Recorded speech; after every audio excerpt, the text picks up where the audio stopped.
Журавліны крык, частка 11.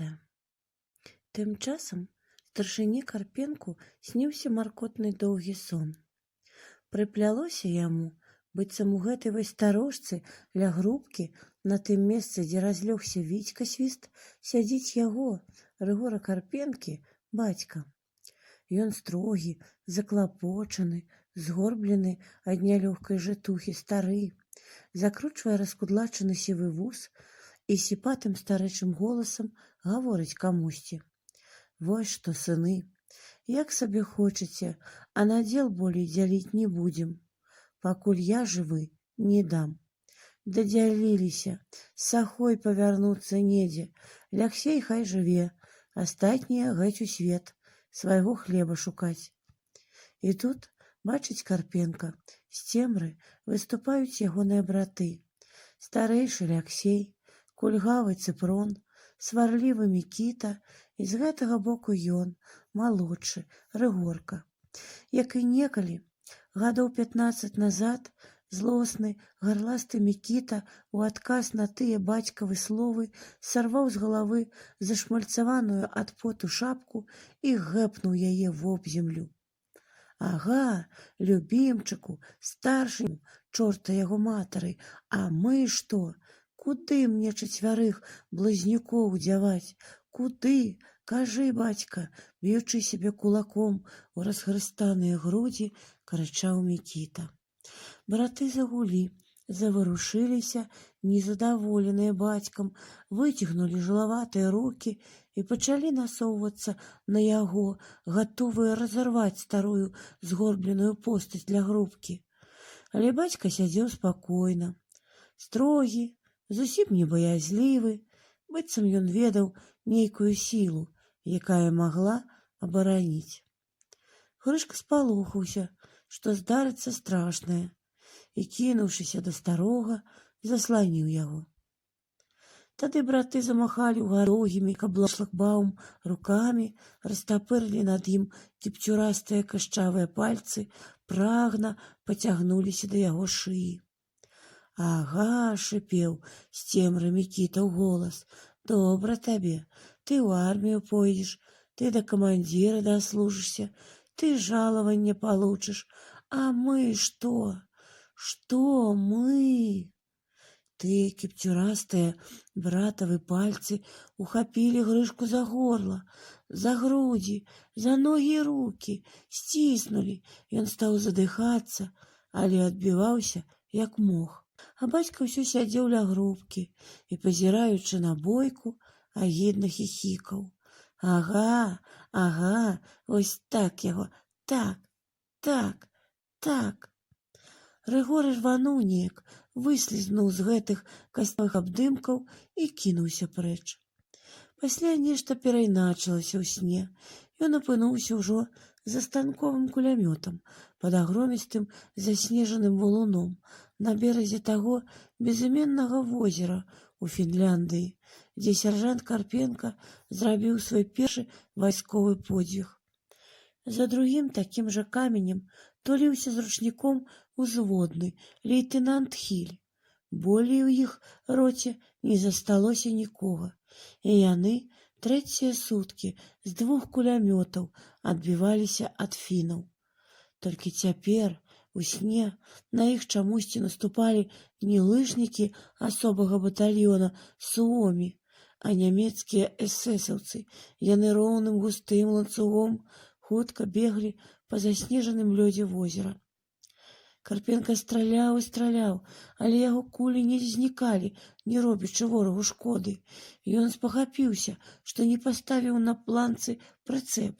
І тады аказалася, што няма і самой планкі, што яе адбіла асколкам, а кулі з перагрэтага ствала падаюць на снезе перад самай яго пазіцыяй. Дацяты жахам трапіць у рукі немцаў, Карпенка схапіў абедзве рукі апошнія 2 лімонкі і з крыкам «За радзіму! За Сталіна!» замахнуўся на ворагаў. І тады ён пачуў ззаду знаёмы прастужаны голас іхняга камандзіра батальёна, які ўчора пакінуў іх тут, на гэтым пераездзе. «А здорава ты, Карпенка, разышоўся!» Здзіўлены, з Старшына павярнуўся з паднятымі гранатамі і чамусьці ўбачыў Аўсеева, які спакойна даядаў з кацялка згатаваную свістам кашу і казаў: «Ты, дзівак, камандзір, чаго так артачышся? Давай лепей есці кашку з катлетамі. Хіба не бачыш, то ж нашы». Яшчэ болей здзівіўшыся, ён угледзеўся ў ланцуг на лёдзе і зразумеў, што гэта сапраўды ішлі нашы чырвонаармейцы у будзёнаўках, а Аўсееў, аблізваючы лыжку, казаў далей: «Ну вось, камандзір, цяпер у цябе медальку і адбяруць. Нашто ў сваіх страляў?» Змучаны жахамі, ён баязліва зірнуў на свае грудзі, дзе побач са значком «Выдатнік РСЧА» заўжды вісеў яго медаль за баявыя заслугі. Чуў там нечую руку, што ласкава гладзіла яго. Ён узяў голаў, побач стаяла Кацярына Сымонаўна, яго маленькая, маладая жонка, якая немаведама як апынулася тут. Яна гладзіла яго грудзі, роспачна чаплялася за яго шыю і плакала, як у той дзень, калі праводзіла яго ў ваенкамат, на другую, куды болей страшную вайну з немцамі. «Ты глядзіш», — казаў Карпенка, вялікімі рукамі абдымаючы худыя вострыя плечы Каці, «народзіцца, беражы, шануй яго». «Ой, родненькі, ніколі ён для цябе ўжо не родзіцца», — закінуўшы голаў праз слёзы і енкі, прыгаворвала жонка. «Загінеш ты, прападзеш, любы, харошы мой». Гэта было нясцерпна. Апанаваны жахамі, Карпенка неяк натужыўся, каб скінуць іх, і прачнуўся. У старожцы панаваў суцэльны сляпы змрок. Мерна соп на падлозе свіст, недзе стрыманы роўна дыхаў Аўсееў. Карпенка спусціў з тапчана ногі. Цела застыла ад холаду, які ўжо запанаваў у гэтай дзіравай будыніне. І старшына зябка захінуўся ў шынель. Ён намацаў кішэні, выцягнуў капшук, вобмацкам у цемры згарнуў цыгарку. Запальніца чамусьці не загаралася. Толькі выпстрыквала маленькія сіняватыя іскрынкі і гасла. Карпенка схаваў яе назад у кішэню і, намацваючы ў цемры людскія целы, ступіў да грубкі. У попеле яшчэ дзе-нідзе тлелі вугольчыкі. Старшына дастаў адзін і, узяўшы яго пальцамі, прыкурыў. Папяровы кончык цыгаркі успыхнуў зыркім палахлівым агеньчыкам, асвяціў на момант сонны насуплены твар старшыны, бліснуў у насцярожаных сумных вачах скурчанага ля печкі глечыка. Старшына кінуў вугаль у грубку, зацягнуўся і зноў адступіў на тапчан. «Ты чаго не спіш, Глечык?» — запытаўся Карпенка з цемры. «Так, не спіцца». «Дарма, а заўтра бадай не ўдасца», — заўважыў Карпенка і, памаўчаўшы, зазначыў сабе, думаючы пра сон: «Ат, лухта, навядзецца ўсякага». Ён зноў разлёгся на тапчане, курыў і думаў аб тым, што навеяў яму гэты благі недарэчны сон. Так, нялёгкае было жыццё сялянскага хлопца Карпенкі. Адслужыўшы тэрміновым памочнікам камандзіра ўзвода, ён застаўся яшчэ і год, з 10 служыў старшыной роты. Неспакойная гэта служба. Хто ведае, не пазайздросціць старшынскаму хлебу.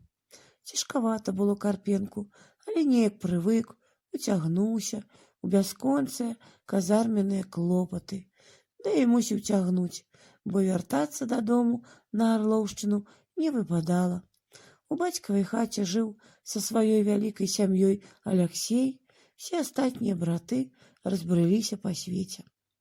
Праўда, пасля стаў калгас. Не трэба была свая гаспадарка, зямля, але калгас той доўгі час ледзьве ліпеў, з цяжкасцю становячыся на ногі.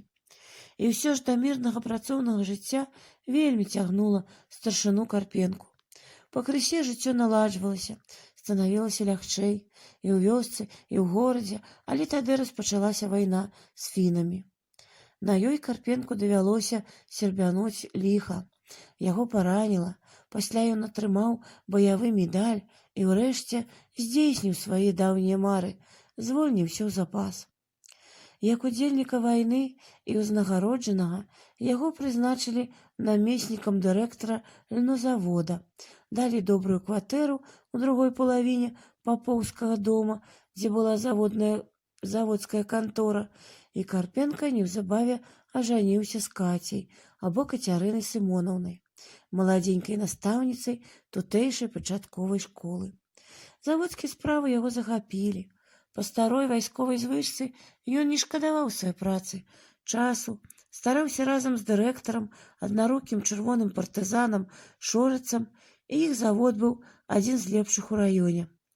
Ён стрымана, па-свойму, без асаблівай ласкі, але моцна кахаў сваю Кацю, Кацярыну Сымонаўну, і з незвычайнай, ніколі не адчуванай пяшчотай чакаў незабаве малога. І тут зноў вайна. Цяжка і няўдала пачалася яна, кожнага дня гінулі сотні людзей, але Карпенку на фронце ўсё шанцавала. Іх дывізію ўлетку разбілі пад Оршай, аднак рэшткі палка, у якім служыў старшына, неяк выкарабкаліся з акружэння, вынеслі зброю і сцяг. Праўда, загінулі ў баях 3 камандзіры яго роты, змянілася некалькі камбатаў, ужо зусім мала засталося тых, з кім старшына вытрымаў першы бой, а Карпенка ўсё быў цэлы. Урэшце ён ужо прывык да сваёй неўязвімасці, дбаў пра іншых і ніколі асабліва не клапаціўся аб сабе.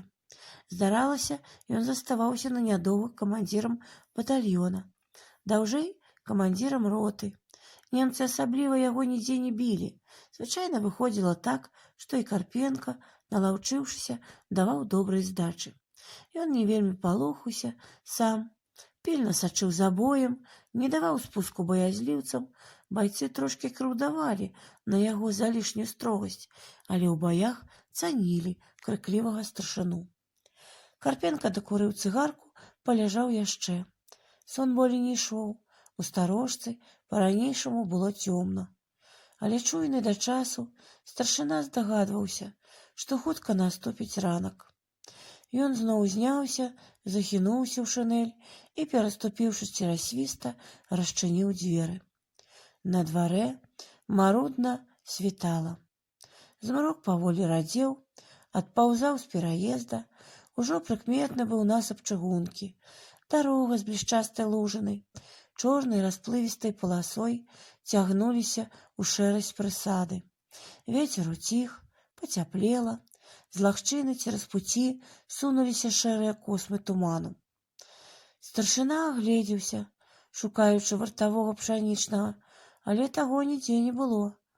Ён абышоў старожку, зазірнуў у траншэю, гукнуў. Дзіўна, падумаў Карпенка, няўжо задрамаў дзе? Ён яшчэ пазіраўся, вылаяўся ад прыкрасці, і тады на шляху, за бярозамі, чуйную ранішнюю ціш праламіла гулкая, кароткая чарга.